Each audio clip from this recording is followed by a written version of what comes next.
নমস্কার, ডিজিটালে জনতার দরবার নিউজ 18 বাংলায় আমি অয়ন আপনাদের সকলকে জানাই স্বাগত। Good evening.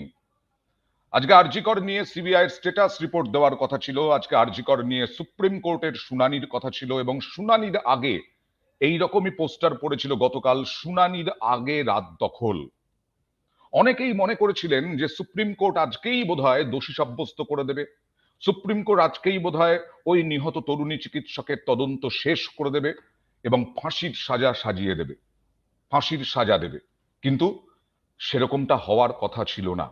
আপনাদেরকে বিস্তারিতভাবে ব্যাখ্যা দেব, আমাদের অতিথিরা আছেন তাদের সঙ্গে কথা বলাবো। যেমন আমার সঙ্গে আছেন এই মুহূর্তে তৃণমূল সমর্থক অনিন্দ্য সিনহা রায়, আমার সঙ্গে আছেন বিজেপি মুখপাত্র শতরূপা, আমার সঙ্গে আছেন বিশিষ্ট আইনজীবী অরিন্দম দাস।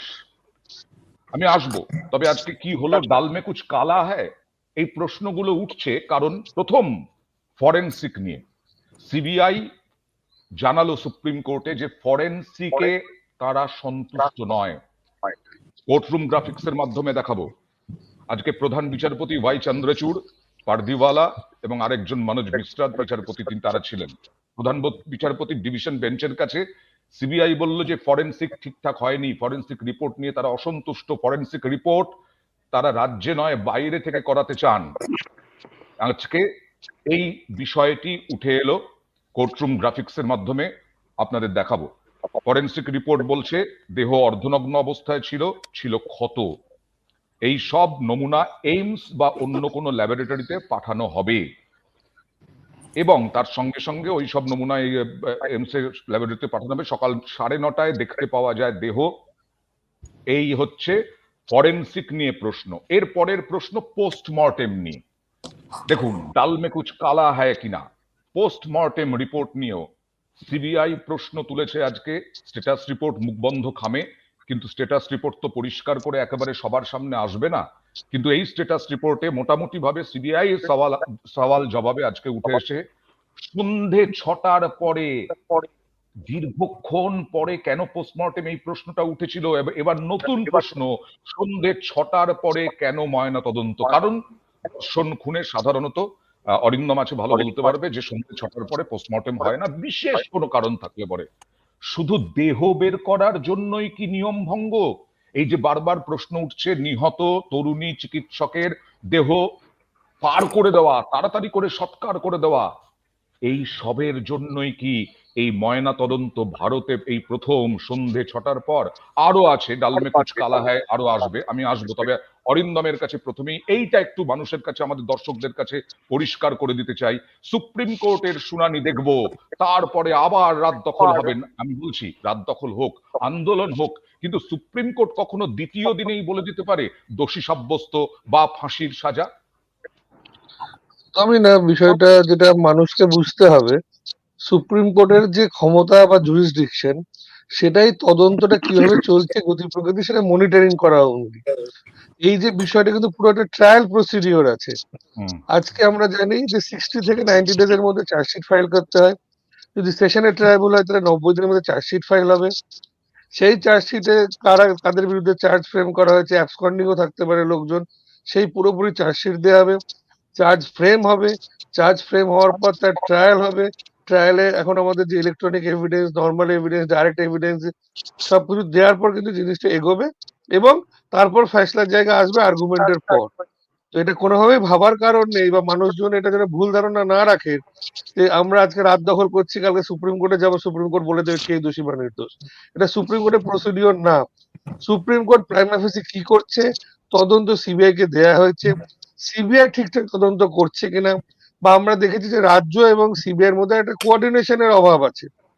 যে প্রশ্নগুলো তুমি বললে একদম ঠিক কথা, যে পোস্টমর্টম রিপোর্ট হয়েছে তার মধ্যে সবথেকে একটা ভাইটাল লিঙ্ক মিসিং হচ্ছে, বডিটা কে নিয়ে এসেছিল, কোনো অফিসারের নাম নেই, বাড়ির লোকের নাম, কাউরই নাম নেই।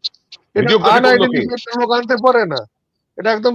তারপরে যে ফর্মের কথা বলা হচ্ছে, যে ফর্মটা না যদি থাকে রেকর্ডে, তাহলে সেই ফর্মটা না থাকলে কোনো ডাক্তার পোস্টমর্টম করতেই পারেন না। তাহলে সেই ফর্মটা আজকে সুপ্রিম কোর্টের সামনে তুলে ধরা যায়নি। ওদিকে কাউন্টার আর্গুমেন্ট হচ্ছে যে রাজ্যে যখন মাননীয় কলকাতা হাইকোর্টের কাছে যখন আর্গুমেন্ট চলছিল, তখন একজন আইনজীবী বললেন তিনি ওই ফর্মটা দেখেছিলেন।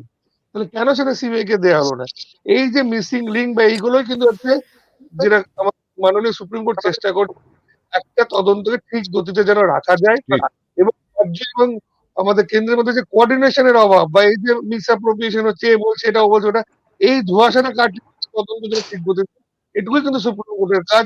সুপ্রিম কোর্ট ট্রায়াল কোর্ট না, সেজন্য আমরা এটা কোনোদিনই আশা করতে পারি না কালকে আমরা যেটা চাইছি কালকে সুপ্রিম কোর্ট একদম ফাঁসি ঘোষণা করে দেবে। এটা ভুল ধারণা। একেবারেই একেবারেই আপনারা আন্দোলন করুন, আন্দোলন চলতে থাকবে, নির্যাতিতার বিচার চেয়ে অবশ্যই, কিন্তু সুপ্রিম কোর্ট বা সিবিআই কেও কিছুটা সময় দেওয়া প্রয়োজন, কারণ ডাল মে কুছ কালা হয়। এই যে চালানের কথা বলছিলেন অরিন্দম দাস, সম্ভবত অরিন্দম চালানের কথা বলছিলেন, একদম। চালানটাই নেই, চালানটাই দিতে পারা গেল না, এবং তাতে পারদিওয়ালা বললেন নিশ্চয়ই কিছু একটা সমস্যা আছে। আচ্ছা, এটা তো স্বাভাবিক, চালানটা দেওয়া পোস্টমর্টেমের সময়, চালান দেওয়া দেহ হস্তান্তরের সময়, এটা একেবারে স্বাভাবিক প্রক্রিয়া। সেই চালানটাই দিতে পারা যায়নি। চালান যদি মিসিং হয় তাহলে বুঝতে হবে সমস্যা আছে, বিচারপতি পারদিওয়ালা বলছেন। আর প্রধান বিচারপতিও এই নিয়ে বলেছেন যে চালান নেই, চালান ছাড়াই দেহ হস্তান্তর হয়ে গেল। এই চালান আগামী সপ্তাহে অর্থাৎ মঙ্গলবার 17ই সেপ্টেম্বর, যেদিন আবার সিবিআই কে ফ্রেশ স্ট্যাটাস রিপোর্ট দিতে বলা হয়েছে, সেই ফ্রেশ স্ট্যাটাস রিপোর্টের মধ্যে রাখতে হবে নির্দেশ। এবার এ তো চালানের একটা গেল। নির্দিষ্ট নাম্বার আছে। হ্যাঁ, চালান যে দেওয়া হবে তার একটা নির্দিষ্ট নাম্বার 5371, যেটা গভর্নমেন্ট অফ ওয়েস্ট বেঙ্গলের ফর্ম। এর বাইরে যে কোনো কিছুতে এটা দেওয়া যাবে না। তাহলে এটা তো ফরম্যাট, এটা থাকতেই হবে। এটা সাদা ঠিক। কাগজে লিখে দিয়েও কিন্তু চালান তৈরি করা যাবে না। তার মানে কত কিছু ট্যাম্পার্ড হয়েছে, কত কিছু একেবারে বলা যায় তথ্য প্রমাণ লোপাটের চেষ্টার যে অভিযোগ বারবার উঠছে, তাহলে হয়েছে কি? এটাই তো বারবার প্রশ্ন ওঠে। এবার সুপ্রিম কোর্ট কি বলল? সুপ্রিম কোর্ট এই সব সিবিআই নিয়ে বলার পরে বলা হলো যে কর্মবিরতি নিয়ে হুঁশিয়ারি দিল সুপ্রিম কোর্ট। বলা হলো আপনারা এত কিছু হচ্ছে, আপনারা কর্মবিরতি পালন করছেন, দীর্ঘদিন হয়ে গেল, তারপরেও আপনারা পরিষেবা দিচ্ছেন না, আপনারা আন্দোলন করবেন, আপনারা আপনাদের দায়িত্ব পালন করবেন না, আর অন্যর ওপর দোষ দেবেন, এটা হতে পারে না, এটা বরদাস্ত করা যায় না। কি বলল সুপ্রিম কোর্ট কর্মবিরতি নিয়ে? দেখাবো।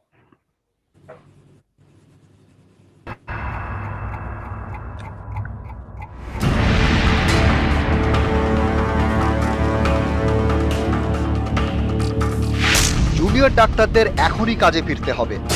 মঙ্গলবার বিকেল 5টার মধ্যে জুনিয়র ডাক্তাররা কাজে যোগ দিন, তাহলে তাদের বিরুদ্ধে কোনো ব্যবস্থা নিতে পারবে না রাজ্য সরকার। সোমবার এভাবেই হুঁশিয়ারি দিল সুপ্রিম কোর্ট, বেঁধে দিল আন্দোলনরত জুনিয়র ডাক্তারদের কাজে ফেরার সময়সীমা। সুপ্রিম কোর্ট কার্যত বলে দিয়েছেন যে কালকে 5টার মধ্যে যারা কাজে জয়েন করবে তাদের বিরুদ্ধে কোনো রকম কোনো আইনানু ব্যবস্থা নেওয়া যাবে না।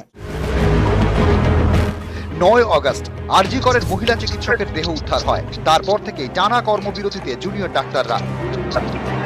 এতে অনেকেই ভোগান্তির শিকার হয়েছেন। জুনিয়র ডাক্তারদের কর্মবিরতি তুলতে একাধিকবার বার্তা দিয়েছে রাজ্য সরকার।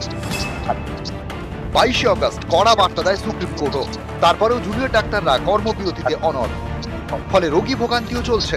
এরই মধ্যে আরজি কর নিয়ে সোমবার শুনানি ছিল সুপ্রিম কোর্টে। সেই শুনানিতে জুনিয়র ডাক্তারদের কর্মবিরতির প্রসঙ্গ ওঠে। রাজ্যের আইনজীবী কপিল সিব্বল বলেন, জুনিয়র ডাক্তারদের কর্মবিরতির জেরে 23 জনের মৃত্যু হয়েছে, 1,500 রোগীর কার্ডিওলজিক্যাল প্রসিডিওর থমকে আছে। তখনই প্রধান বিচারপতি বলেন, আমরা বলে দিচ্ছি জুনিয়র ডাক্তাররা অবিলম্বে কাজে ফিরলে তাদের বিরুদ্ধে কোনো ব্যবস্থা নেবে না সরকার, কিন্তু এর পরেও কাজে যোগ না দিলে সরকারকে ব্যবস্থা নেওয়ার থেকে আমরা আটকাতে পারি না। তখন জুনিয়র ডাক্তারদের আইনজীবী বলেন, আন্দোলনরত জুনিয়র ডাক্তারদের অনেককেই হুমকি দেওয়া হচ্ছে, নিরাপত্তার অভাব বোধ করছেন জুনিয়র চিকিৎসকরা। তখন প্রধান বিচারপতি বলেন, রাজ্যকে অবশ্যই ডাক্তারদের মনে আস্থা তৈরি করার জন্য পদক্ষেপ করতে হবে। সরকারি হাসপাতালে চিকিৎসকদের নিরাপত্তা সুনিশ্চিত করবেন জেলা শাসক এবং পুলিশ সুপাররা। পুরুষ এবং মহিলা চিকিৎসকদের আলাদা ডিউটি রুম ও টয়লেটের ব্যবস্থা করতে হবে, সিসি ক্যামেরা বসাতে হবে। আমরা নিশ্চিত করতে চাই জুনিয়র ডাক্তাররা কাজে ফিরছেন। বাইরে পরিষেবা দিতে পারলে ভিতরে গিয়ে পরিষেবা দিতে বলুন। দায়িত্ব পালন না করে আন্দোলন বরদাস্ত নয়। সিনিয়ররা কাজ করছেন বলে জুনিয়র ডাক্তাররা কাজ করবেন না, এটা চলতে পারে না। জুনিয়র ডাক্তাররা কাজে যোগ না দিলে রাজ্য যদি পদক্ষেপ করে তখন তাকে দায়ী করা যায় না। আমরা সময় দিচ্ছি, তার মধ্যে ব্যবস্থা নিতে বলেছি। জুনিয়র ডাক্তারদের এখনই কাজে ফিরতে হবে। মঙ্গলবার বিকেল 5টার মধ্যে জুনিয়র ডাক্তাররা কাজে যোগ দিলে তাদের বিরুদ্ধে কোনো ব্যবস্থা নিতে পারবে না রাজ্য সরকার। নিরাপত্তার ব্যবস্থা করার পরেও যদি আবাসিক ডাক্তাররা কাজে যোগ না দেন, তখন তাদের বিরুদ্ধে অ্যাকশন নিলে কিছু বলার থাকবে না। তারপরে তাদের কারোর বিরুদ্ধে অ্যাডমিনিস্ট্রেটিভ অ্যাকশন নেওয়া হবে কিনা এ সম্পর্কে কিন্তু কোনো ডিরেক্ট মন্তব্য করেননি, কিন্তু তাদের একটা অবজারভেশন ছিল যে রাজ্য সরকার যদি কোনো পদক্ষেপ নিতে চায় সেটা তারা নিতেই পারে। সুপ্রিম কোর্টও ডাক্তারদের রিকোয়েস্ট করেছে জুনিয়রদের কাজে জয়েন করার জন্য। আমিও মিটিং থেকে রিকোয়েস্ট করব, দয়া করে আপনারা কাজে যোগদান করুন। আমার ডিপার্টমেন্টে বা যে কোনো ডিপার্টমেন্টে আমি কিন্তু কোনো সিসিটিভি ক্যামেরাস ইনস্টল হতে দেখিনি, কোনো নতুন রুম ক্রিয়েট হতে দেখিনি, কোনো ওয়াশরুমস আমাদের সেপারেট ক্রিয়েট হতে দেখিনি। আমরা কিচ্ছু দেখিনি, শুধু কয়েকজন সিআইএসএফ ছাড়া আমরা কোনো সেফটি মেজার দেখিনি, যাতে আমরা অ্যাসিওর হয়ে কাজে ফিরে যাব। নিউজ 18 বাংলা। শতরূপার কাছে আসবো। শতরূপা, রাজনৈতিক দল হিসেবে, প্রধান বিরোধী দল হিসেবে তোমরা বিভিন্ন আন্দোলন করছো এবং ধর্নাও চলছে, ধর্মতলায় চলছে, এবং এই এই এই বিরোধী দলের তো একটা দায়িত্ব জ্ঞান আছে, দায়িত্বশীল বিরোধী দল আমরা বিশেষ করে মনে করি এই রাজ্যে। আজকেও একজন পঞ্চম শ্রেণীর ছাত্র ডেঙ্গিতে আক্রান্ত হয়ে দক্ষিণ দমদম পুরসভায় মারা গেছেন, এবং সেই ছাত্রীর পরিবার হাউ হাউ করে কেঁদে, দুজন পরিবারের, তারা বলছেন কর্মবিরতির জন্যই আজকে চিকিৎসা পেল না আমার ছেলেটা। তোমরা যতই আন্দোলন করো, আরো রাত জাগা হোক, রাত দখল হোক, জুনিয়র ডাক্তারদের কাছে কর্মবিরতি তুলে নেওয়ার আবেদন করবে তোমরা? অয়ন, প্রথমত আজকে সুপ্রিম কোর্টের শুনানিটা আমি একদম প্রথম থেকে শুনছিলাম। অবভিয়াসলি অরিন্দম বাবু আইনজীবী হয়ে আরো বেটার বোঝাতে পারবে, কিন্তু আমি কয়েকটা জিনিস খুব অ্যাকিউটলি অবজার্ভ করেছি যে সুপ্রিম কোর্ট কিন্তু মানে ইন বিটুইন লাইন্স খুব পরিষ্কার স্টেটমেন্ট দিয়েছে টু দ্য স্টেট গভর্নমেন্ট, যেটা খুব মানে কান খুলে শুনে রাখার মতন। প্রথমত স্টেট গভর্নমেন্টকে জিজ্ঞেস করেছে যে সেন্ট্রাল ফোর্সেস যারা এসছে, সিআইএসএফ যারা এসছে আরজি করের সিকিউরিটি দেবার জন্য, কারণ মধ্যে মধ্যে অরিন্দম বাবু বললেন যে আরজি করের যে জুনিয়র, অরিন্দম বাবু বলেন বা তোমাদের প্রতিবেদনে ছিল, আরজি করের জুনিয়র ডাক্তাররা যে কাজে ফিরবে, দে আর নট ফিলিং সেফ, যে ওদের থ্রেটস আসছে, যে যারা যারা ইয়ে করছে। তো দেয়ারফর সুপ্রিম কোর্ট জিজ্ঞেস করেছে যে সিআইএসএফ কে তোমরা থাকার জায়গা পর্যন্ত দাওনি, এবং তোমরা এখনো অব্দি মানে what did state government do, এটা পরিষ্কার সুপ্রিম কোর্ট জিজ্ঞেস করেছে যে এতদিন ধরে সিসিটিভি ক্যামেরা লাগানো হয়নি, এখনো অব্দি ডাক্তারদের যা ডিমান্ডস গুলো আছে, যে ঘর করে দেওয়া, একটা রেস্টরুম করে দেওয়া, এগুলো কিছুই কিন্তু হয়নি। জুনিয়র ডাক্তারদের সঙ্গে আমি যতবার চ্যানেলে বলেছি, ওদের খুব স্পেসিফিক ডিমান্ডস আছে। এখন দেখো, আমরা সাধারণ ব্যক্তি, আমরা সিঙ্গেল লার্জেস্ট অপোজিশন পার্টি হয়ে ন্যাচারালি সুপ্রিম কোর্টের ওপর আমরা কথা বলতে পারি না, কিন্তু জুনিয়র ডাক্তাররা কিন্তু আমি যতদূর দেখছি ওরা বারবার একটা কথা বলছে যে ওদের কিন্তু কোনো ফ্যাসিলিটি বন্ধ নেই। ওরা ওপিডিতে জুনিয়র ডাক্তাররা নেই, কিন্তু সিনিয়র ডাক্তাররা অনেকে বসেছে। ওরা তুমি দেখবে এখন অলরেডি সার্কুলেট হচ্ছে যেখানে যেখানে ওরা প্রেসক্রিপশন। সেটাই তো প্রধান বিচারপতি বলেছেন যে সিনিয়র ডাক্তারদের নামে কাজ চালালে তো হবে না। না না না না, আমি বলছি পরিষেবা বন্ধ নেই কোথাও, জুনিয়র ডাক্তাররা নেই, ইট ইজ আ ফ্যাক্ট, কোথাও কিন্তু পরিষেবা বন্ধ নেই। আনফরচুনেট যে 34টা মৃত্যুর কথা রাজ্য সরকার তুলে ধরেছে, কিন্তু আমার মনে হয় 23টা, কিন্তু আমার মনে হয় এই রাজ্যে মৃত্যু হয় মানে ডাক্তাররা পরিষেবা দিচ্ছে না বলে আমার মনে হয় না দিস ইজ আ ফ্যাক্টর। আরেকটা জিনিস আমি বলছি, ওকে, আমি অনিন্দর কাছে আসব। এক সেকেন্ড, জাস্ট লাস্ট একটা সেন্টেন্স। জুনিয়র ডাক্তাররা কিন্তু অলরেডি প্রেসক্রিপশনে লিখছে, মানে ওরা ওই বিচার চায় বলে একটা সার্কেল করে ছাপ চেপে তার মধ্যে ওরা কিন্তু বাইরে ক্যাম্প করে অনেক জায়গায় পরিষেবা দিচ্ছে। সেই জন্য সুপ্রিম কোর্টের ওপর আবার আমি বলছি, বিজেপির বলার কিছু নেই। সুপ্রিম কোর্ট যদি বলে 5টার মধ্যে ফিরবে, দেশের সমস্ত মানুষের মতন তাদেরও এটা মেনে নেওয়া উচিত। কিন্তু অনিন্দ, এখানেই প্রশ্ন যে এই যে বলা হচ্ছে যে এতদিন পরেও এখনো পর্যন্ত শুধু টাকা বরাদ্দ হয়েছে, কাজ শুরু হয়নি। আর শুধু আরজি করে না, গোটা পশ্চিমবঙ্গের বিভিন্ন মেডিকেল কলেজেই জুনিয়র ডাক্তাররা অনেকাংশে কর্মবিরতি পালন করছেন। তাহলে নিরাপত্তাটা কোথায় থাকবে? এবং এখনো পর্যন্ত হুমকি হুঁশিয়ারি চলছে, তাহলে পুলিশ কি করছে? আইন শৃঙ্খলার তো পুলিশের। পয়েন্ট প্রথম থেকে বলি, যে যে অভিযোগগুলো এসছে এক এক করে বলি। সেন্ট্রাল ফোর্স নিয়ে যে কথাটা বলা হলো, সেই সেন্ট্রাল ফোর্সের ব্যাপারটা মমতা বন্দ্যোপাধ্যায় স্পষ্ট করে বলে দিয়েছেন তাদের থাকা এবং খাওয়ার ব্যবস্থা করতে। অ্যাকচুয়ালি কি হয় জানেন তো, দুম করে একটা সেন্ট্রাল ফোর্স চলে এসছে, মানে অতগুলো লোক তাদের কোথায় রাখা হবে, তো স্কুল বন্ধ করা যায় না, একটা সমস্যা হয়। যাই হোক, সেটা হয়তো মিটে যাচ্ছে, সেটা ফ্যাক্টর নয়। দ্বিতীয় কথা হচ্ছে, যা অভিযোগ আছে থ্রেট দেওয়া হচ্ছে, সুপ্রিম কোর্ট বারবার জানতে চেয়েছে যে থ্রেটটা কারা দিয়েছে, কেউ কিন্তু নামটা বলতে পারছে না। আমি থ্রেট পাচ্ছি, এটা তো ভাষা ভাষা বলে দিলে হয় না, কার কাছে থ্রেট পাচ্ছেন, না, কোথায় পাচ্ছেন, জুনিয়র আপনি ডাক্তাররা এফআইআর বলছেন যে করেছেন কিনা। এখনো আমরা দেখতে পাচ্ছি বহু মানুষ ঘুরে বেড়াচ্ছেন যাদের কাছে যারা অভিযুক্ত বলে আমরা মনে করি, জুনিয়র ডাক্তাররা বলছেন। এবার সেটাই যদি হয়, অভিযুক্ত যদি মনে করা হয়, তাহলে তো সিবিআই তাদেরকে ডাকবে, তদন্ত সিবিআই করছে, পুলিশ তো আর তদন্ত করছে না। অয়ন, তাহলে সিবিআই কাছে গিয়ে বলুক যে এরা অভিযুক্ত আমরা মনে করছি, এদেরকে করুক।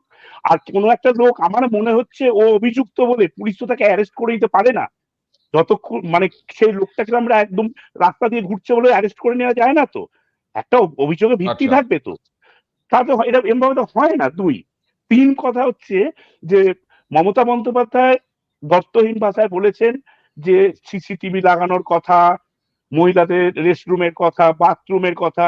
দেখুন, এগুলো করতেও একটা টাইম লাগে। কিছু জায়গায় আছে, যেমন আরজি করে একটা করা হচ্ছিল, কাজটা বন্ধ করে দেওয়া হয়েছে, গুজব রটিয়ে দেওয়া হলো, ওখানে নাকি ট্যাম্পারিং এর জন্য, মানে এভিডেন্স ট্যাম্পারিং এর জন্য নাকি কাজটা শুরু হয়েছে, যেটা সম্পূর্ণ অসত্য গুজব কথা। বলা যায় না, সরাসরি গুজব বলা যায় না অনিন্দ।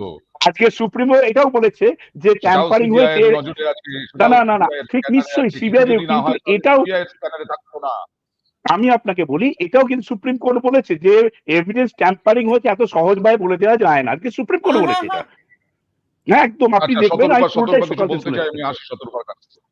আমি এবার হুম বলবো। তুমি বলো। আমি আসছি, শতরূপা বলো। দেখো, আমি দুটো জিনিস বলছি অয়ন। অরিন্দ বলার চেষ্টা করছে, ন্যাচারালি ও যে পার্টি সাপোর্ট করছে ও বলবে। এক হচ্ছে অন কল থ্রেটস আসছে, মানে ফোনে ফোনে থ্রেটস আসছে।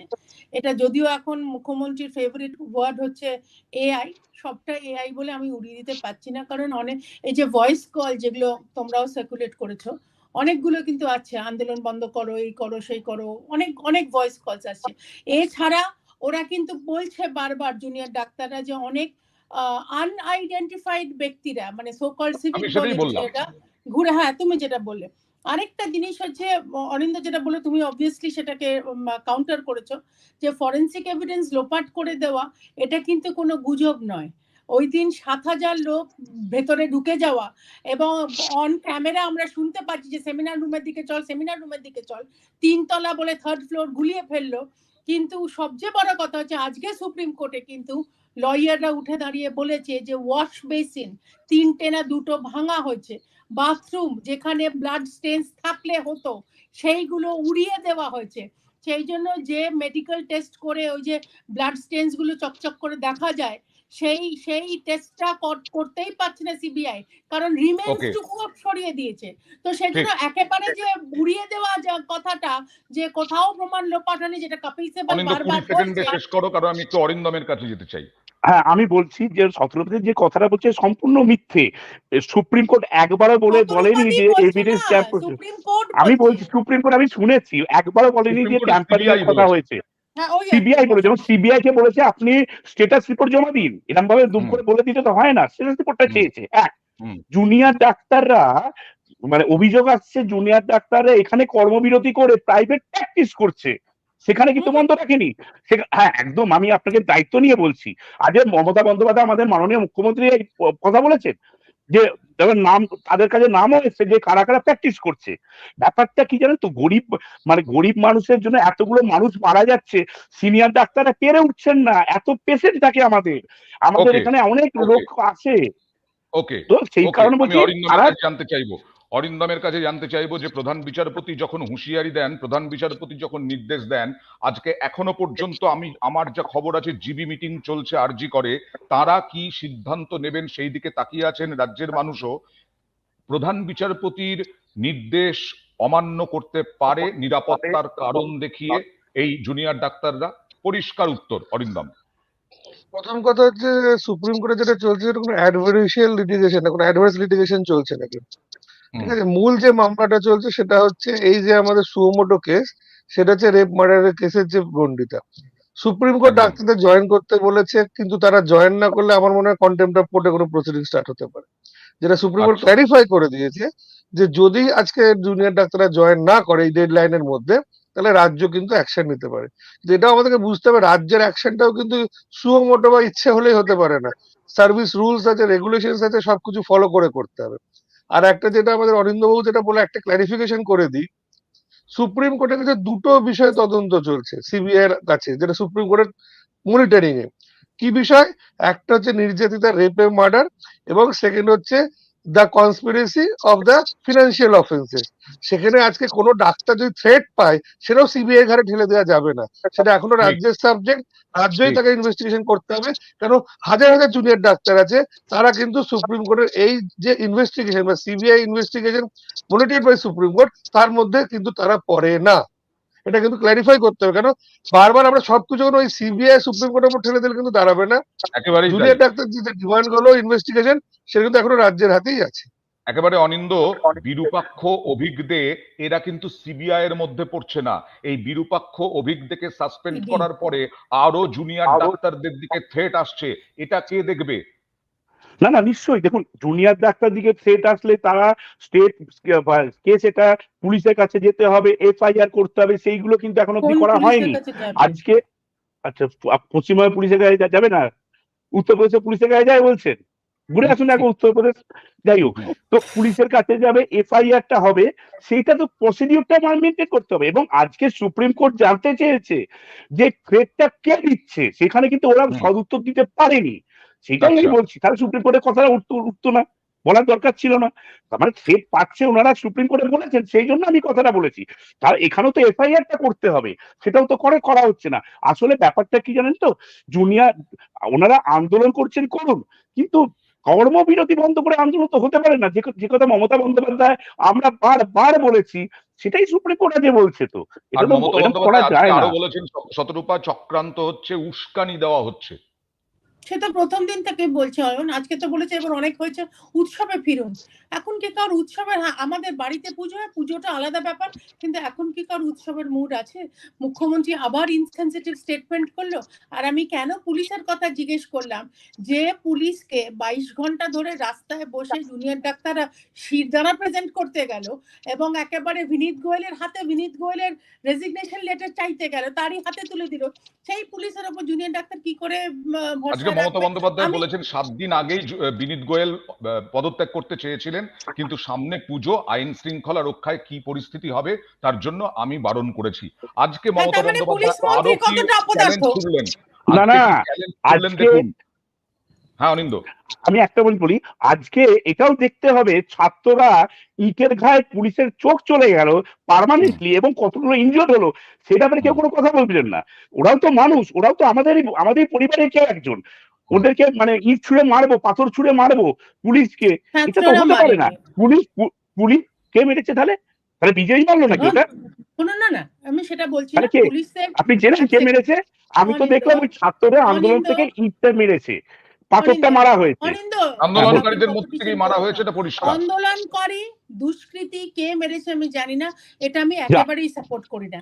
পুলিশ বা ডাক্তার যারা এই ফ্রন্ট লাইনে থাকে, তাদের এই মানে একেবারে অনাবিল একেবারে ভায়োলেন্স ফেস করা, এটা আমি কোথাও জাস্টিফাই করছি না। ইট ইজ নট ডান, হয় না এরকম ভাবে। কিন্তু আমি যেটা বলছি, যে পুলিশ মন্ত্রী এখনো বিনীত গোয়েল ছাড়া আর কোনো কমিশনারকে ভাবতে পারছে না, আর এখনো ডিসি নট, সেটাও মমতা বন্দ্যোপাধ্যায় আজকে ক্লারিফাই করেছে। সাসপেন্ড করার চেষ্টা না করছে। না না না না, তাহলে 13 বছর ধরে এই পুলিশ মন্ত্রী তো ইমিডিয়েটলি ক্লারিফাই করেছেন। এটাও আজকে মমতা বলেছে। পুলিশের বিরুদ্ধে নির্যাতিতার বাবা মা বা অন্যান্য রাজনৈতিক দল যা অভিযোগ করেছেন, সেটা চ্যালেঞ্জ ছুড়ে দিয়েছেন, উড়িয়ে দিয়ে, ওই অভিযোগ উড়িয়ে দিয়ে চ্যালেঞ্জ ছুড়েছেন মমতা বন্দ্যোপাধ্যায়। একবার দেখাবো, তারপরে আবার অনেকে বলে বেড়াচ্ছে না আমি টাকার কথা বলেছি, আমি মোটেই বলিনি। আমাকে প্রমাণ দেখা, কোথাও আমি টাকার কথা বলেছি, মেনশন করেছি? মিথ্যে কথা, কুৎসা, অপপ্রচার, চক্রান্ত। 9 আগস্ট থেকে 9 সেপ্টেম্বর 1 মাস ধরে আরজি করের ঘটনায় তোলপাড়। বিরোধীরা বারবার নিশানা করছে রাজ্য সরকারকে। এই পরিস্থিতিতে সোমবার নবান্ন থেকে সুর চড়ালেন মুখ্যমন্ত্রী। অনেকে বলে বেড়াচ্ছে না আমি টাকার কথা বলেছি, আমি মোটেই বলিনি। আমাকে প্রমাণ দেখা কোথাও আমি টাকার কথা বলেছি, মেনশন করেছি। মিথ্যে কথা, কুৎসা, অপপ্রচার, চক্রান্ত। সেদিনের ভিডিওগ্রাফ প্রত্যেকে আমি নিচে নামার পরে প্রেস করেছিলেন, প্রেস কনফারেন্সে প্রেসের সাংবাদিকরা ছিলেন। তাছাড়াও গভর্নমেন্টের একটা সুপ্রিম কোর্টেরই নির্দেশ আছে যে এই ধরনের ভিকটিমসদের একটা হেল্প করার, কিন্তু তাও আমি বলিনি। আমি বাবা মাকে যেটা বলেছিলাম অন রেকর্ড, যে দেখুন মৃত্যুর বিকল্প টাকা হয় না। আপনারা খুবই মর্মাহত, আমরাও মর্মাহত, কিন্তু যদি কোনোদিন মনে করেন আপনার মেয়ের স্মারক মেমারির জন্য কোনো ভালো কাজ করবেন, আমাকে বলবেন, আমাদের গভর্নমেন্ট আপনার পাশে আছে। Nothing else. আমি জানি কোনটা কখন বলতে হয়। আরজি করের সেমিনার হল থেকে মহিলা চিকিৎসকের দেহ উদ্ধার, ধর্ষণ, খুন, তারপরে সেমিনার হলের সামনের ঘরের সংস্কার, এ নিয়ে সরব বিরোধীরা। তাদের অভিযোগ সংস্কারের নামে আসলে প্রমাণ লোপাট করা হয়েছে। এই অভিযোগও এদিন উড়িয়ে দেন মুখ্যমন্ত্রী। অনেকে বলছে ওখানে কেন রেস্টরুমটা করতে গেল, এটা অন্য কোনো ইন্টেনশন ছিল না। যেহেতু রেস্টরুম ছিল না বলে মেয়েটিকে বেচারা ওই হলে থাকতে হলো, সেমিনার হলে। তাই আমাদের ইন্টেনশন ছিল যাতে ডাক্তারদের সেমিনার হলে না থাকতে হয়। যখন ইনফরমেশনটা আমাদের কাছে এসছে তখন ওদের জন্য একটা রেস্টরুম কাম ওয়াশরুম বানিয়ে দেওয়া, এই কাজটা করতে দেওয়া হয়নি। এবং এটা নিয়ে নানা রকম এভিডেন্স লোপাটের কথা বলা হয়েছে। আর আমাদের এভিডেন্স লোপাট আমি করতে যাবো কেন? কাকা বাঁচানোর জন্য। কেউ আমাদের বন্ধু নয়, কেউ আমাদের শত্রু নয়। আইন আইনের পথে চলবে। অনেকে অনেক উল্টোপাল্টা কথা বলে বেড়াচ্ছেন, কিন্তু জেনে রাখুন nobody is related to me and I am not related to anybody. আমি যখন একটা চেয়ারে কাজ করি তখন আমি চেয়ারটাকে সম্মান দিতে জানি। সবটাই গভর্নমেন্টের উপর আপনারা চাপিয়ে দেবেন বাংলাটাকে গ্রাস করবার জন্য। পুলিশের হাত থেকে সবটাই কেড়ে নিতে চান রাজ্য সরকারকে, কেন্দ্রীয় সরকারের এর মধ্যে পুরো চক্রান্ত আছে। আমি কোর্টকে কোনো ব্যাপারে একটি কমেন্টসও করবো না, because we are bound to accept the verdict. কিন্তু মনে রাখবেন কেন্দ্রীয় সরকারের সম্পূর্ণ চক্রান্ত আছে এবং আরো কয়েকটা left parties, they are also involve in this conspiracy. আমাদের গভর্নমেন্ট লেফট গভর্নমেন্ট নয়। সিঙ্গুর নিয়ে আমি 26 দিন হাঙ্গার স্ট্রাইকে ছিলাম কলকাতায়, একবারও তারা কেউ আমার সাথে কথা বলেনি। তাপসী মালিক একটা গরিবের মেয়ে, কৃষকের মেয়ে, ধর্ষিতা হয়ে খুন হয়েছিল লক্ষ্মী ঠাকুরের ভোগ করার উনুনে, তারও কিন্তু উপযুক্ত সাজা হয়নি, কেসটা সিবিআইয়ের কাছে ছিল। নন্দীগ্রামের 14 জনের সাজা এখনো পর্যন্ত জানি না। আরো 10 জন যারা মিসিং আছে এখনো পর্যন্ত, তারা এখনো ফিরে আসেনি। 2008-এর ঘটনা, এটা হচ্ছে 24-16 বছর।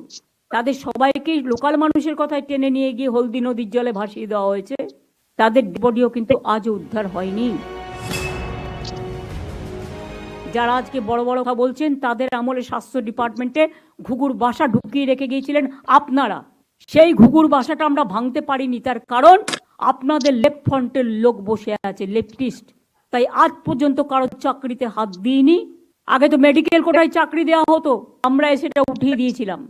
আগে আলিমুদ্দিন স্ট্রিট থেকে লিস্ট আসতো, ডাক্তারবাবুদের থ্রেট করা হতো এবং WBCS কারা হবে, WBPS কারা হবে, টোটাল লিস্ট আলিমুদ্দিন থেকে আসতো। টিচার রিক্রুটমেন্ট আলিমুদ্দিন স্ট্রিট থেকে আসতো। গণশক্তি যারা কাজ করে সবার বউ, কোনো ইন্টারভিউ নেয়নি, এমনিতে চাকরি দিয়েছে। কই আমরা তো আপনাকে আঘাত করিনি, কিন্তু আমি দিনের পর দিন আমি লক্ষ্য করছি যারা নরকঙ্কাল তৈরি করেছেন তাদের মুখে বড় বড় কথা শোভা পায় না।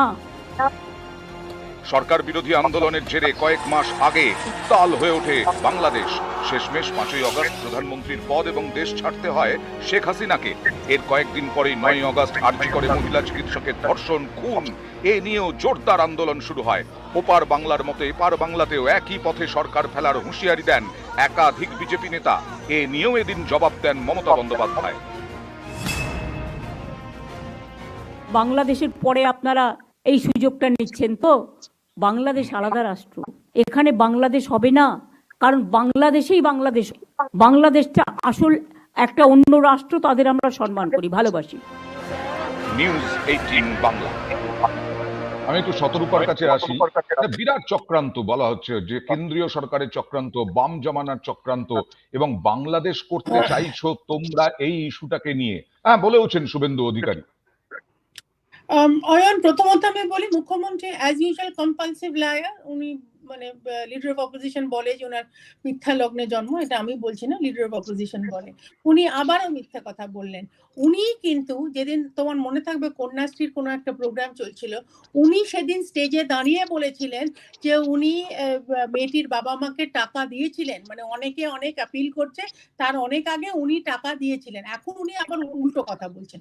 আর বাকি রইলো এই চক্রান্ত, উনার ভাষায় চক্রান্ত। এটাও সেই 2011 আসার পর থেকে সবই উনার চক্রান্ত লাগে, সবই উনার সাজানো ঘটনা লাগে, এটা নতুন কিছু নয়। এবার বাংলাদেশের কথায় আসি। বাংলাদেশে যেটা হয়েছে সেটা ভারতবর্ষ থেকে আমরা কঠোর নজর দিয়ে দেখছি ঠিকই, কিন্তু আমি জানি না কোন কোন নেতা বলেছে এটা বিজেপির অফিসিয়াল স্ট্যান্ড নয়। বিজেপির অফিসিয়াল স্ট্যান্ড হচ্ছে দাবি এক, দফা এক, মমতা ব্যানার্জির পদত্যাগ। তার মানে আমরা এটা একবারও বলিনি মমতা ব্যানার্জির পদত্যাগ হবে, আমরা রাষ্ট্রপতি রুল করব, আমরা গিয়ে বসবো, আমরা কিন্তু সেটা বলিনি। আমাদের একটাই এজেন্ডা, আমরা মমতা ব্যানার্জির পদত্যাগ চাই। কারণ আমরা মনে করি 13 বছর ধরে যিনি পুলিশ মন্ত্রী ছিলেন, উনি একেবারে উনার কমিশনার অফ পুলিশের কথা অনুযায়ী রিসোর্সেস নেই। আর হেলথ মিনিস্টার হিসেবে উনি যা কাণ্ড করেছেন, এটা সমস্ত 13 বছর তৃণমূলের রাজত্ব হয়ে গেল। 13 বছর তৃণমূলের রাজত্ব হয়ে গেল, এখনো সেই 34 বছরের বাম শাসনকে দায়ী করতে হয়। এখনো ব্লেম করে। 1 নম্বর। 2 নম্বর হচ্ছে এই সন্দীপ ঘোষেরা তৃণমূলের বন্ধু ছিল না, তাহলে গোটা পশ্চিমবঙ্গে মেডিকেল কলেজগুলোতে সিন্ডিকেট, দাদাগিরি, থ্রেট কালচার কিভাবে চললো? আমি বলি, দেখো, বাম শাসনে আমি দেখেছি হসপিটালগুলোর কি অবস্থা ছিল। তারপর 2011 সালে আসার পর থেকে তোমরা কি করলে? আরে বলছি তো, সেটাই তো বলছি। আমরা আসার পর ওই প্রত্যেকটা জায়গায় রিপেয়ারিং করে, ডাক্তার দিয়ে এবং ইনস্ট্রুমেন্ট নিয়ে সেইটাকে দাঁড় করানোর চেষ্টা করেছে। আর সেটা আপনার গায়ে লাগলে আমার তো কিছু করার নেই। এবার হচ্ছে, আমি বলছি আচ্ছা, আমি একটা কথা আমি বলছি, সন্দীপ ঘোষে আসছি। দেখো, সন্দীপ ঘোষ বা দেখো, দুর্নীতি যদি হয়ে থাকে, তৃণমূল কংগ্রেস বারবার একটা কথা বলেছে, তার সাজা হোক, তার তদন্ত হোক, সাজা হোক, নিশ্চয়ই সেটা নিয়ে কোনো সমস্যা নেই। আমাদের দুটো প্রশ্ন, এক হচ্ছে নির্যাতিতা যিনি হয়েছেন, যে বোনটি, আমার ঘরের মেয়েটি যে নির্যাতিত হয়েছে, তাকে কে কি করলো তার রিপোর্টটা চাই, এক। আর দ্বিতীয় আরেকটা কথা আমি বলি, ছত্রপতি একটা কথা বলছেন, আচ্ছা, শুভেন্দু অধিকারী কি বিজেপি ছেড়ে দিয়েছেন? কারণ উনি তো 355, 356 কথা বলেছেন, উনি তো বিরোধী দলনেতা বলে জানতাম। আপনি ছত্রপতি বলছেন যে দলের স্ট্যান্ড পান, সেটা নয়। শুভেন্দু অধিকারী বলেনি, শুভেন্দু অধিকারী বলেনি, তাহলে শুভেন্দু অধিকারী বলেছে, হ্যাঁ কিনা সেটা স্বীকার করুন আপনি। 355, 356 মতো জায়গায় শুভেন্দু অধিকারী বলেনি, কি বলছেন আপনি? আর মমতা বন্দ্যোপাধ্যায়, দেখুন, মমতা বন্দ্যোপাধ্যায় আমাদের রাজ্যের 100বার চাই, টেনে না বাবু, মানে জাস্টিস দেবের, মানে ব্যাপারটা কি হলো, জাস্টিস দেবের বিচারপতি তদন্ত করছে সিবিআই, আর মমতা বন্দ্যোপাধ্যায় পদত্যাগ চাই। তাহলে সেই যদি জিনিসটা হয়, অরিন্দমের কাছে আমার দুটো গুরুত্বপূর্ণ প্রশ্ন আছে। সেই দুটো গুরুত্বপূর্ণ প্রশ্ন আমি মনে করি দুটো গুরুত্বপূর্ণ প্রশ্ন। আমরা তার আগে বলি যে আমরা শেখ শাহজাহানকে যখন গ্রেফতার করা হয়েছে, সিবিআই বা ইডি যখন গ্রেফতার করেছে, পার্থ চট্টোপাধ্যায়কে যখন গ্রেফতার করা হয়েছে, জ্যোতিপ্রিয় মল্লিককে যখন গ্রেফতার করা হয়েছে, তখনও এই অনিন্দদের মতো তৃণমূলের লোকেরা, মুখপাত্ররা বা সমর্থকরা, তারা বলে এসেছেন তদন্ত হোক, পুলিশের কিছু করার নেই, সিবিআই তদন্ত করছে, ইডি তদন্ত করছে। কিন্তু আগে কেন হলো না? সিন্ডিকেট এত বছর ধরে চললো কি করে? এই প্রশ্ন থেকে যাবে। আমি অরিন্দমের কাছে প্রথম প্রশ্ন যেটা হচ্ছে, মানুষ এখন তো রাজনীতি বাদ দিয়ে মানুষই, সাধারণ মানুষই রাস্তায় নেমেছেন গোটা রাজ্যে এবং কলকাতায়। এই যে রাত দখলে অভিযান, মানুষ চাইছেন দ্রুত বিচার পাক নিহত তরুণী চিকিৎসকের পরিবার বা বাংলার মানুষ। সেক্ষেত্রে কি দরকার, সংক্ষেপে জানতে চাইবো। কথা হচ্ছে, মানুষ কিন্তু নতুন আইন এনে, পুরোনো আইন এনে কি হবে, supreme court, high court, trial court, এগুলো জানতে চাইছেন। আমার যেটা মনে হয় যে মানুষের সঙ্গে কথা বলে মানুষ যেটা প্রথম জানতে চাইছে, অ্যাকচুয়ালি 9 তারিখে কি ঘটেছিল। কারণ প্রথম থেকে যদি কিছু বিভ্রান্তিকর স্টেটমেন্ট না আসতো, সেটা আমার মনে হয় একটা ইন্ডিপেন্ডেন্ট পুলিশ ফোর্সের ক্ষেত্রে কোনোদিনই করা উচিত না। যে এই যে হঠাৎ করে আমরা বলেছিলাম যে আত্মহত্যা, এই স্টেটমেন্টের তো রিকোয়ারমেন্ট ছিল না। আমরা তদন্ত করে যদি একটু টাইম নিয়ে এই কথাগুলো বলতাম, তাহলে মানুষের কিন্তু এই জায়গাগুলো তৈরি হতো না আমার মনে হয়। হুম, মানুষ চাইছে, প্রথম যেটা জানতে চাইছে, দেখুন সব ভারতবর্ষের মানুষ জানে আমাদের বিচার দোষী ব্যবস্থা অত দ্রুত না। প্রথম মানুষ চাইছে একজন না একাধিক দোষী, এবং তারা কারা, তাদের আইডেন্টিফিকেশন, এবং তাদের আইডেন্টিফিকেশন হলে যেভাবে ভারতবর্ষের ট্রায়াল হয় সেভাবেই ট্রায়াল হবে। আমাদের এটাও মনে রাখতে হবে, ভারতবর্ষের আইনের বেসিক কনসেপ্ট হচ্ছে দুজন দোষী যদি শাস্তি না পেয়ে বেরিয়ে যায় সেটাও ভালো, হুম। একজন নির্দোষ যেন শাস্তি না পায়। মানে সেই কনসেপ্টে আমাদেরকে করতে হবে। কনস্টিটিউশনের কনসেপ্ট চেঞ্জ হবে না, মানুষেরও মাইন্ডসেট এটাই। মানুষ কিন্তু চাইছে না কোনো নির্দোষের শাস্তি হোক, মানুষ চাইছে অ্যাকচুয়াল দোষীকে, এবং সে দোষী যদি হয় তাহলে সে যেন প্রপার বিচার প্রক্রিয়ার পায়। মাধ্যম দিয়ে শাস্তিটা পায়। এবং মানুষের একটা খুব রিকোয়ারমেন্ট বা বেসিক ডিমান্ড হচ্ছে ক্যাপিটাল পানিশমেন্ট। কারণ এই শাস্তিটা শুধু এমন যেন না হয় যে আমি দৃষ্টান্তমূলক শাস্তি হলো না, মানে এই দৃষ্টান্তমূলক শাস্তি না দেওয়া যায় তাহলে কিন্তু আরো 5 জনকে আটকানো যাবে না। এটাই আমার মনে হচ্ছে মানুষের ডিমান্ড। আর এটা মানুষের একদম। জন্য না, ভারতের সংবিধানে কিন্তু এই প্রক্রিয়াটাকে সমর্থন করে, এবং এটাই হওয়া উচিত। একদম, আমরা আশাও করব যে আগামী দিনে সিবিআই অন্তত এক্ষেত্রে সাফল্য পাক, দ্রুত এর বিচারের ব্যবস্থা করুক। দ্বিতীয় যে গুরুত্বপূর্ণ প্রশ্ন আমার মনে হয়েছে সেটা হচ্ছে সোশ্যাল মিডিয়াতে প্রধান বিচারপতিকে আক্রমণ করা হচ্ছে, সুপ্রিম কোর্টের প্রধান বিচারপতিকে, দেশের প্রধান বিচারপতিকে। এই যে প্রধান বিচারপতি স্বতঃপ্রণোদিত হয়ে আজকে এই মামলাটা নিয়েছেন, এরকম ভাবে এদের বিরুদ্ধে কোনো ব্যবস্থা নেওয়া যায়? সবার নেওয়া উচিত। কারণ আমাদেরকে বুঝতে হবে ভারতবর্ষে যে ডেমোক্রেসি, যে গণতন্ত্র সিস্টেম, জুডিশিয়াল সিস্টেম কোনো একটা জজ সাহেব বা জুডিশিয়ারি অফিসারের উপর ডিপেন্ডেন্ট না। এটা একটা পুরোপুরি জুডিশিয়াল সিস্টেম। হতে পারে একদিন উনি অসুস্থ, আসতে পারেননি, এর জন্য কোনো বিরূপ মন্তব্য করা উচিত না, তাদের এগেইনস্টে নিশ্চয়ই ব্যবস্থা নেওয়া উচিত। কারণ কি, জুডিশিয়ারি সম্মানটা রাখতে হবে। আমাদেরকে বুঝতে হবে সিস্টেমটা একজন কেউ চালান না, ইটস এন্টায়ার সিস্টেম। আজকে lower judiciary, high court, supreme court মিলে একটা জুডিশিয়ারি ব্যবস্থা। আর আজকে তো প্রথম হাইকোর্ট নিয়েছিল, তো হাইকোর্ট কেন বলা হবে না? সেজন্য আমার আপনাদের মাধ্যমে সকল দর্শককে এটাই হাত জোর করে অনুরোধ, জুডিশিয়ারির উপর ভরসা রাখুন, সিস্টেমটাকে চলতে দিন। আর এটা আপনাদের মনে রাখতে হবে, নিরপেক্ষ তদন্ত মানে কিন্তু যেন দোষী কে সে শাস্তি পাক, নির্দোষ যেন শাস্তি না হয়, এটার জন্য সময় লাগে। এবং আপনাদের এটাও বুঝতে হবে এটা নিশ্চয়ই একটা গুরুত্বপূর্ণ মামলা। এছাড়াও কিন্তু লক্ষ লক্ষ মানুষের মামলা ভারতের জুডিশিয়ারির কাছে আছে, তাহলে সবাইকেই গুরুত্ব দিয়ে দেখতে হবে। একটা মামলা করতে বাকিরা যেন না হয় সেটাও আমাদের যেরকম রাখতে হয়। সেই কারণে একটু সময় নিশ্চয়ই লাগবে, আপনারা ধৈর্য ধরুন। আশা করছি ভারতবর্ষের জুডিশিয়ারি যা এতদিন ধরে আমরা দেখে এসেছি, নিশ্চয়ই আমরা সুবিচার পাবো। একদম, মানে গুজব, অহেতুক প্রচার সোশ্যাল মিডিয়ায় করবেন না, তার জন্য অবশ্যই আইনি ব্যবস্থাও আছে। আর প্রধান বিচারপতিকে আক্রমণ বড়সড় অপরাধ। অনেক ধন্যবাদ আমাদের সঙ্গে যোগ দেওয়ার জন্য আজকে জনতার দরবারে। আবার আগামীকাল।